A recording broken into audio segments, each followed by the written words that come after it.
Hi friends, இந்த video பார்த்தோம்னா actors Pooja Hegde அவர்கள் அவங்களோட இன்ஸ்டா பேஜில் ஷேர் பண்ணியிருக்காங்க. அதாவது ஜனநாயகன் ஷூட் அப்போ இதை எடுத்திருக்காங்க போல். பின்னாடி போர்டில் பார்த்தீங்கன்னா ஹூ வின்ஸ் த எலெக்ஷன் அப்படிங்கிற மாதிரி இருக்குது. ஸோ அதை காமிச்சிட்டு நெக்ஸ்ட்டு தளபதியை காமிச்சிருக்காங்க. இந்த ஒரு க்யூட்டான வீடியோவை ஷேர் பண்ணி தளபதி சிஎம் நான் அப்போவே கிஸ் பண்ணிட்டேன் அப்படிங்கிற மாதிரி ஷேர் பண்ணியிருக்காங்க. அண்ட் தளபதியுமே அதுக்கு வெட்கப்பட்டு குனிகிற மாதிரி ஒரு ரியாக்ஷன் கொடுத்துருக்காரு.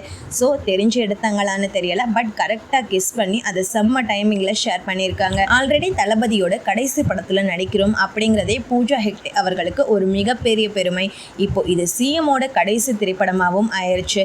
ஜனநாயகன் படத்துக்காக எல்லாரும் மரண வெயிட்டிங்கில் காத்துக்கிட்டு இருக்காங்க. ஒரு பக்கம் படம் வேற லீக் ஆயிடுச்சு, இன்னொரு பக்கம் எலெக்ஷனுக்கு அப்புறம் இதை ட்ரோல் பண்ணவும் ஆரம்பிச்சுட்டாங்க.